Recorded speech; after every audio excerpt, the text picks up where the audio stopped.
What's going on, everyone? Jeremy here from The Quartering, and everything's totally fine at Kotaku. Nothing's wrong, everybody. Seriously, everything's okay.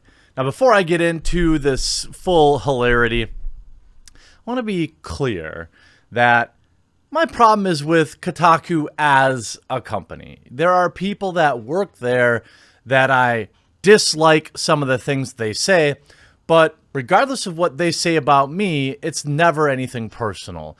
And I do also stand by my, whenever I cover this kind of stuff, I don't want people to dogpile on somebody or, mass downvote videos or anything like that. I know people are going to do it anyway, but it's not my intention. And I hope you heed that as well. I want to keep our laughing here on the channel if possible, because apparently this guy is 10-ply soft. So Tim Rogers of Kotaku yesterday, whom from what I can tell does a nice job with his YouTube videos, had a bit of a rant, a bit of a meltdown, I guess you could say, about his Pokemon video. It was called Pokemon Why It's Good. Now, Tim apparently was unaware of all of the division in the Pokemon community right now. In fact, I turned down a story that is potentially, pretty interesting to the Pokemon community because I'm not sure exactly who I can believe and what I can believe, because there's bad stuff spinning around. There's bad stuff that's true. There's bad stuff that's not true. And I just don't have the resources to verify this. And so I think it's gone up the ladder to some bigger outlets with more resources. But it's a powder keg right now, the Pokemon community. And when I produce a video on Pokemon, the game, I know I'm going to get a bunch of dislikes from people that are really emotionally involved in it right now. I was at GameStop last night, and I picked it up. I didn't buy it. I like physically picked up the game. And I was like, it's probably still an okay game. But I remembered I was strong. I remembered my backlog. I put it back down. And then I went to dinner and the Lego store, as all 35-year-old adults do. Now, he reviewed the entire Pokemon series for Kotaku. He set out to answer the question, why is Pokemon good? Now, it's a 40-minute video with unskippable G Fuel ads. That's probably the only thing I didn't like about it. But apparently, some comments were made. This video has been live for less than an hour and have already deleted 14 hateful comments. You got some rookie numbers, Tim. That's some Bush League numbers. You got to get your numbers up, dog. So it looks like people everywhere continue to have completely normal opinions about the video game for children. Note, I am a child, to be honest. Now, this is a common, I don't think it's gaslighting. I think I don't know the right word for it, but it's a common way to dismiss criticism that game journals, I believe IGN deployed the same thing. Like, I'm a millennial, and why are everybody mad about a game for kids?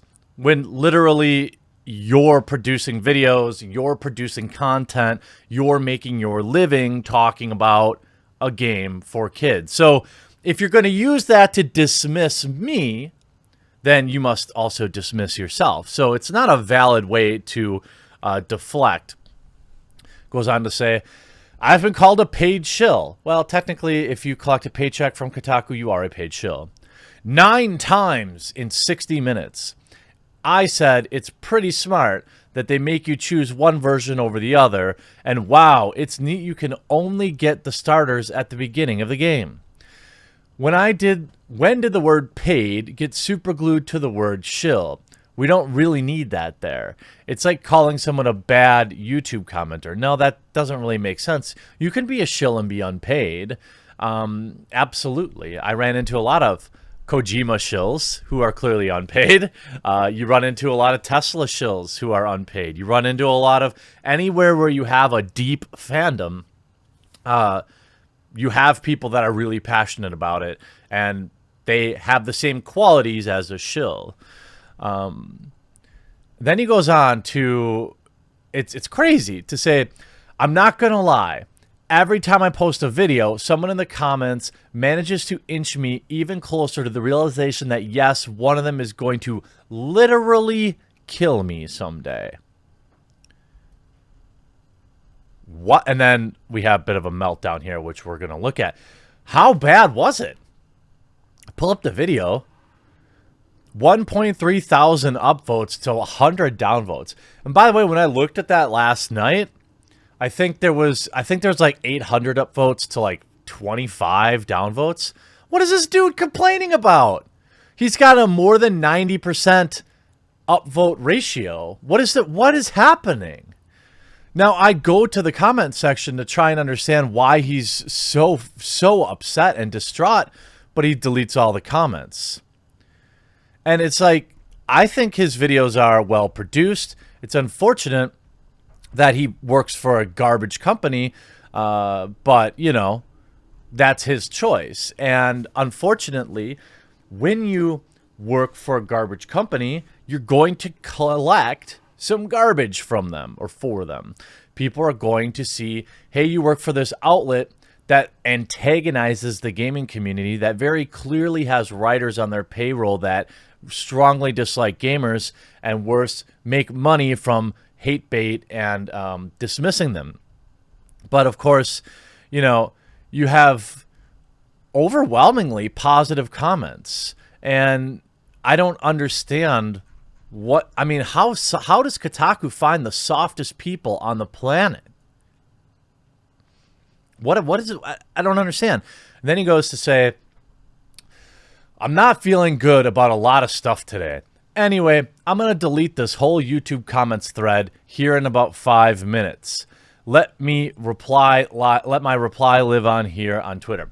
So somebody says very benignly, please quit Kotaku, Tim. Don't sink with that ship. To which Kotaku replies as Tim, obviously. Do you have any idea how monstrously insulting this comment is? First of all, Kotaku is a profitable website whose owners love profit. This is the same thing a lot of Kotakuers say, that, oh yeah, Kotaku is totally profitable. Nobody ever really knows by how much or any real numbers, but they're totally profitable, everybody. That's why the company's been sold and resold, and that's why their owners are cramming unskippable video ads on their websites and their videos, because they're totally profitable. Also, remember that every day profitable companies fail and are resold because they aren't profitable enough. It's never about making money. You work in the video games industry, dude. It's not about making money. It's about making all the money. Going on. So this ship is not sinking outside of its reputation with people who get their views via the insipid 30-minute monologues of an idiot who purposely misreads things loudly. I'm not sure who he's talking about there, Tim. I asked you on Twitter. I don't think you replied. I'm curious who you're talking about there. I'm not sure. You know, I don't want to say that he's insinuating it's me. I don't know who he is referring to, though. Furthermore, if, improbably, this website did vanish tomorrow, so what? What are you trying to say? Are you saying that if I stayed at a job until the website disappeared or closed, then that would somehow ruin my chances of getting another job, independently making videos? How exactly would that work? Again, flawed logic here by Tim. The point is, go out and do your own thing now. Don't sink with the ship. Time is one of the most important assets anybody has. Nobody lives forever. We're on this planet for but a finite amount of time. There's also a certain amount of time that you can remain with a company that it may forever tarnish your reputation. There is a lot of negatives from staying with a company with as bad of a reputation as Kotaku has. Whether or not Tim deserves any of the blowback is irrelevant because he gets it based on who he works for. If you like my videos, though by logically connecting Kotaku's hypothetical demise to my own, you're essentially telling me that I have no talent outside of the brand that pays my rent, and that it distinguishingly it's distinguishingly insulting to me, to be perfectly honest. Oh, distinguishingly. Jesus, disgustingly. I must have purposely mispronounced that word. Imagine getting this butthurt over like 30 dislikes. Bro, I upload a video and I have 100 dislikes automatically. There's all sorts of people that say negative stuff. Why are you being like Boogie and focusing on the 4 negatives when you got hundreds of positive people? This is the trait of the exceedingly soft. Not everyone's going to like you, Tim. By the way, by the nature of the name on the paycheck that you cash in the rent, for the rent in the 1-bedroom apartment that you share with 5 other game journos, people are automatically going to dislike you. Get used to it. You knew that when you started working for Kotaku. The overwhelming majority of people in the world dislike Kotaku. They have their customers, the people who need their ideologies reconfirmed, or things like they don't ever want to be challenged. They enjoy reading clickbait, low IQ articles with the occasional "McCrunch is bad" expose by Jason Schreier. He goes on to say, Kotaku's a pretty good website. You should try reading it instead of letting a third-hand mouth breather histrionically misread it to you. There's another shot at whomever he's referring to. I'm not sure who he's referring to there. It's surprising to me. I believe there is a reasonable chance that Tim is talking about me here, but he can easily say, hey, I'm not. Fine. I then reply to one of his tweets. Everyone that disagrees with me is not normal. That's not what I said.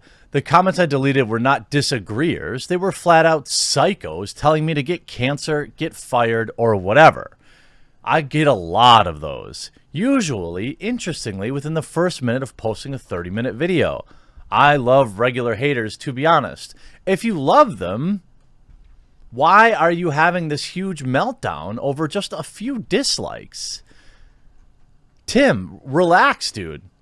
By the way, you didn't get most of these dislikes until your take on Twitter. Here you go. Will this help you? Does that help you feel better? And by the way, Tim, interaction is good. Having people come to your video and comment and vote and interact in the comments, whether or not they're telling you to, to end yourself or not, is still good for the website. You can just not do those things. In fact, you could follow the age-old advice as the best revenge being living well. But it would appear Kotaku hires a bunch of the softest humans in the world. Just try disagreeing with any of them on Twitter and see how quickly they block you. Everything's fine at Kotaku, though. Hope you enjoyed this video. We'll talk to you again real soon.